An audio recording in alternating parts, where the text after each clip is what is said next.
میں ڈاکو ضرور ہاں پر میں بے غیرت نہیں۔ مولانا محمد امین صفدر اکاڑوی رحمہ اللہ اپنی کتاب میں لکھتے ہیں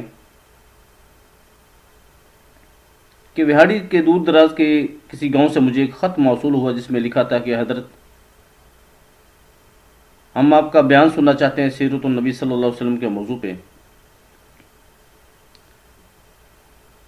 پوری زندگی میں آج تک اس گاؤں میں سیرت النبی صلی اللہ علیہ وسلم کے موضوع پہ کبھی کوئی بیان نہیں ہوا، کبھی کوئی جلسہ منعقد نہیں ہوا، تو ہمیں آپ کو سننے کا بہت شوق ہے۔ اب مہربانی فرمائیں ہمیں وقت دیجیے، ہم جلسے کی تیاری کرتے ہیں۔ ان کے جذبات کو دیکھتے ہوئے میں نے ان کو جوابی خط لکھا کہ میں فلاں تاریخ کو انشاءاللہ آپ کے گاؤں میں پہنچ جاؤں گا۔ میں اکاڑا سے ریل کے ذریعے وہاڑی پہنچا۔ وہاں اسٹیشن سے میں نے تانگا لیا اور ان کا جو گاؤں تھا وہاں میں پہنچا۔ ان لوگوں نے میرا بڑا والہانہ استقبال کیا، میری بہت خدمت کی، اور تھوڑی دیر کے بعد انہوں نے مجھے ایک لفافہ دیا کہ مولانا صاحب آپ اس کو قبول فرما لیں۔ اس لفافے میں شاید کچھ تحائف تھے، کوئی ہدیہ تھا، یعنی کچھ پیسے وغیرہ ہوں گے۔ تو آپ مہربانی فرمائیں، ہمارا جو جلسہ ہے وہ کینسل ہو گیا ہے، وہ منسوخ ہو گیا ہے۔ میں نے ان سے پوچھا کہ آخر اس کی وجہ کیا ہے، آپ نے مجھے اتنی دور سے بلایا، تو ابھی آپ اس جلسہ کو آپ منسوخ کر رہے ہیں، اس کی کیا وجہ ہو سکتی ہے؟ تو انہوں نے بتایا کہ ہمارے اس گاؤں میں 90% لوگ قادیانی رہتے ہیں، اور جب سے انہوں نے سنا ہے کہ آپ یہاں پہ بیان کرنے آ رہے ہیں، وہ ہماری جان کے درپے ہو چکے ہیں۔ ہماری جان، ہمارا مال، ہماری عزت محفوظ نہیں ہے۔ وہ ہم سے معاشی طور پر بھی مستحکم ہیں اور تعداد میں بھی زیادہ ہیں، تو ہم ان کا مقابلہ نہیں کر سکتے۔ آپ کی مہربانی ہوگی، آپ واپس تشریف لے جائیے۔ تو مولانا صاحب فرماتے ہیں کہ میں نے ان کا وہ لفافہ جو تھا ان کو واپس کیا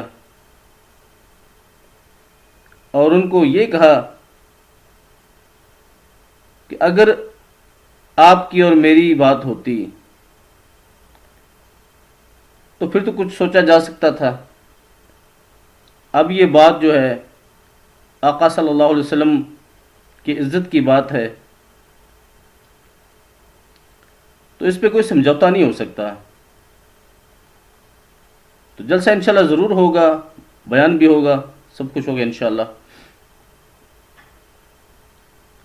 میں نے ان سے پوچھا کہ آپ کے علاقہ میں کوئی نامی گرامی، کوئی غنڈہ، کوئی ڈاکو، کوئی اس طرح سے کوئی ہے تو آپ مجھے بتائیں، جس کی علاقے میں دہشت ہو، لوگ اس سے خوف زدہ ہوتے ہوں، ڈرتے ہوں۔ انہوں نے بتایا کہ ایک بندہ ہے یہاں ہمارے اس علاقے میں جسے ہمارے علاقہ کے لوگ کافی خوف زدہ رہتے ہیں اور اس سے ڈرتے ہیں۔ اس کا نام ہے نورا ڈاکو۔ میں نے کہا آپ میرے ساتھ چلیں، نورا ڈاکو کے گھر چلتے ہیں، تو اس سے ملتے ہیں۔ تو وہ میرے ساتھ چلے۔ جب ہم اس کی رہائش گاہ پہ پہنچے تو نورا ڈاکو باہر نکلا اور دیکھ کر کہنے لگا کہ آج یہ سارے مولوی میرے کول کی لین آئے نے۔ میں نے نورا ڈاکو سے بات کی کہ اس طرح سے یہ بات ہے، ہم جلسہ کرنا چاہتے ہیں، لیکن جو قادیانی ہیں وہ اس طرح سے ہمیں دھمکیاں دے رہے ہیں۔ تو نورا ڈاکو بجلی کی تیزی کی طرح سے اٹھا اور اس نے کہا میں ڈاکو ضرور ہاں پر میں بے غیرت نہیں ہاں. وہ ہمارے ساتھ چل دیا. اس نے اعلان کروا دیا کہ اگر کسی نے مسلمانوں کی طرف آنکھ اٹھا کر بھی دیکھا تو نورا ڈاکو سے برا کوئی بندہ نہیں ہوگا. میں ان کی اینٹ سے اینٹ بجا دوں گا. تو 3 گھنٹے تک نورا ڈاکو ہمارے ساتھ رہے. پرامن جلسہ رہا، بیان ہوتا رہا. پھر جلسہ ختم ہوا. میں بھی اپنے شہر اکاڑا واپس چلا آیا. کچھ مہینوں کے بعد مولانا فرماتے ہیں کہ ایک شخص مجھ سے ملنے آیا. کیا دیکھتا ہوں کہ اس کے چہرے پہ داڑھی سجی ہوئی ہے، سر پہ عمامہ ہے اور زبان پہ درود پاک کا ورد جاری ہے. میری دریافت کرنے پہ اس نے بتایا کہ حضرت جی میں وہ نورا ڈاکو ہوں. تو میں دیکھ کر حیران رہ گیا کہ کل کا نورا ڈاکو اور آج کا ماشاءاللہ یہ چہرے پہ داڑھی سجی، سر پہ عمامہ.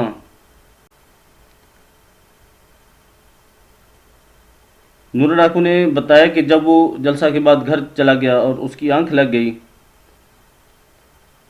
تو آقا صلی اللہ تعالی علیہ وسلم اس کے خواب میں تشریف لائے اور اس سے فرمایا کہ نورا تو نے آج ہماری عزت پہ پہرا دیا ہے. میں اور میرا اللہ تم سے راضی ہو گئے ہیں. تمہارے پچھلے سارے گناہ معاف کر دیے گئے ہیں. تو بس مولانا اس کے بعد میری جیسے کایا ہی پلٹ گئی، میری زندگی ہی بدل گئی. میری آنکھوں سے آنسو خشک نہیں ہوتے.